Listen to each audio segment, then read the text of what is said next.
The Velar in 2018 Range Rover Velar, named after the decoy badges used on prototypes of the first ever version of Land Rover's boxy ute in 1969, is Latin for veiled, a leitmotif whose inscrutable modernity hits you over the head with its rampant subtlety.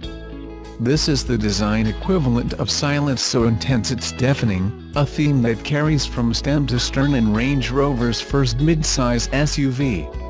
Squeeze the Velar's remote and its door handles deploy from a flush fit with the sheetmetal.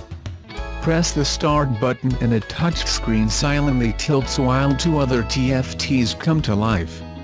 Set it in motion, and the all-new 2018 Velar slices through the air with a drag coefficient of 0.32, making it the slipperiest Land Rover in history, while riding on an air suspension with a perfect 50/50 balance. In case you haven't already caught the prevailing theme of understatement, Range Rover reps are quick to tout that the new Velar is an exercise in minimalism, reductionism, and just about any other ism you might ascribe to a Brancusi sculpture in polished brass. Long and low, flush and taut, the Velar looks remarkably balanced from almost any angle. A visual portmanteau that blends the top-dog Range Rover's elegant gravitas with a touch of the smaller Evic's angularity, this newcomer's form factor exudes a sense of that thing you didn't know you needed, a certain Cupertino-esque je ne sais quoi.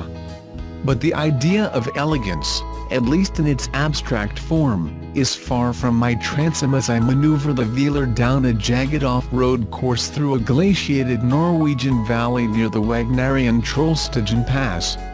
My tester, atop of the heap first edition version saddled with a $90,295 sticker price, rides on massive 22-inch 265/40 tires, visually beefy, but suboptimal kit for off-tarmac duty. Beneath the Velar's pretty skin is a modified version of the Jaguar F-Pace's mostly aluminum chassis that's been reinforced for off-road competence and is further bolstered by Land Rover's Terrain Response 2 system, which orchestrates goodies like an active rear-locking differential, low-traction launch system, hill descent control, and an available air suspension with adaptive shocks, standard on V6 models, all of which work in conjunction with stability control.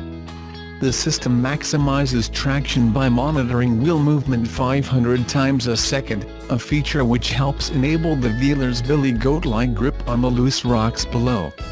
While its approach angle, breakover angle, and wading depth are eclipsed by the more rugged Discovery, Velar holds its own when articulating over uneven, steep, and dirty surfaces. Off-road aptitude is, of course, integral to Land Rover's brand narrative, and the Velar's relative capability is reassuring given its supermodel looks.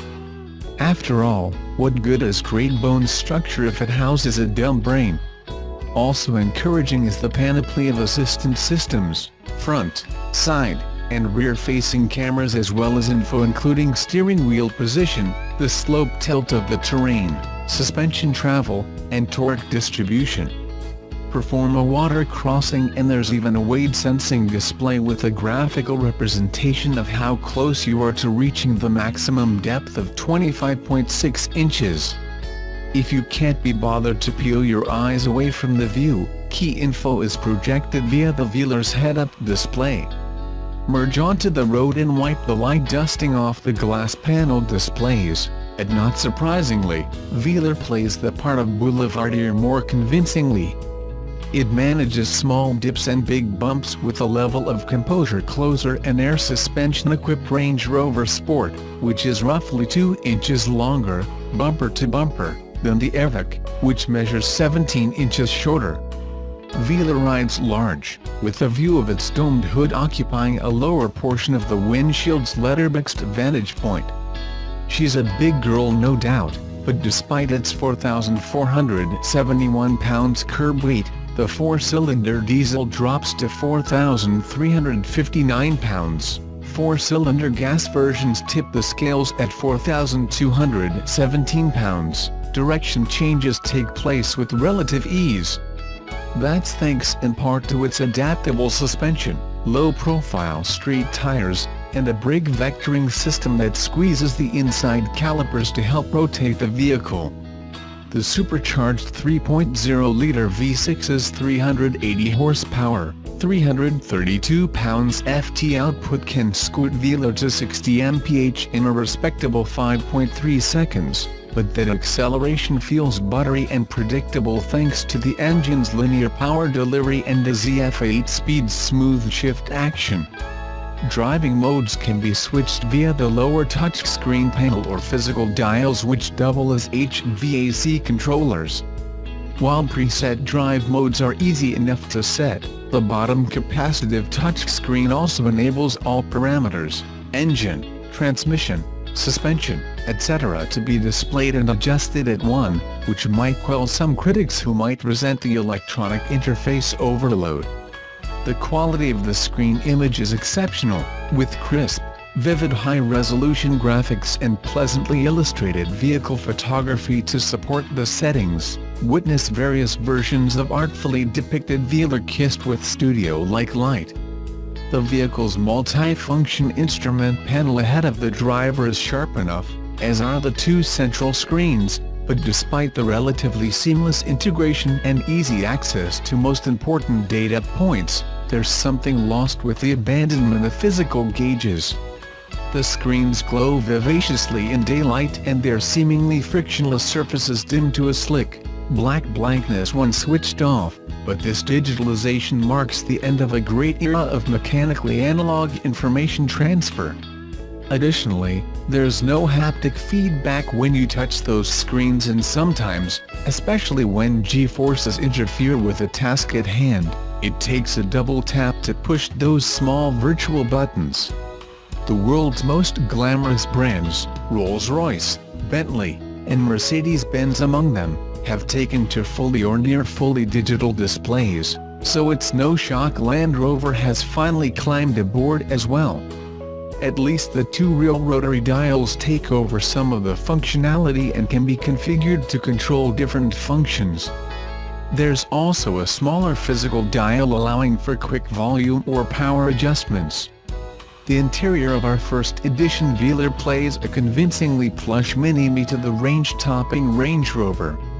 With soft Windsor leather across the doors, steering wheel, and the brand's so-called full-width unbroken beam dashboard, there's a sense of specialness and luxury that's rounded out by an Alcantara headliner and details like cut diamond perforations, which form a subtle array of Union Jacks across the seat centers. Chief Designer of Color and Materials Amy Frostella says the pattern was greenlit after it occurred by happenstance, though there appear to be few accidents in the execution of the Velar. Some choices are a tad trendy, witness the copper bumper blades and fender vents, but our tester also offered no shortage of lovely fashion-forward details, from the sharply carved matrix laser LED headlamps to the flux silver satin paint, which is only available on first edition models, capped at 500 units for the US. Another pleasant touch is Range Rover's first textile trim to be positioned on the same level as leather, a hide-free option that's available as a no-cost alternative to the top-tier Windsor trim. Velar, a Danish company that has supplied high-end furniture manufacturers like Knoll and Vitra, manufactures the wool polyester blend that feels and looks like an expensive men's suit. The polyester portion softens the tactility and helps with wickability. Early samples with a higher wool ratio didn't pass Land Rover's fogging test. The accenting microcloth is manufactured from recycled bottles but creates a convincing doppelganger for suede. I don't want to call this a fringe activity, Frascella says, referring to the alternative interior, because the fringe is starting to become the norm. Being a vegan or a vegetarian, nobody really questions that anymore. That said, when Land Rover chief designer Jerry McGovern approved the fabric option, he led Frascella's design team to a decidedly old-world source for further inspiration, his Savile Rotaler. The Velar's subtext might be subtlety, but a recurrent thread is a shock of the new that, mostly, peacefully coexists with the comfort of tradition. though we have yet to experience lower-end, higher-volume models like the base 4-cylinder gas, $50,895, 4-cylinder diesel, $57,195, or base supercharged V6, $65,195. The top-line Velar First Edition knocks it out of the park as both an instrument of utility and an object of desire.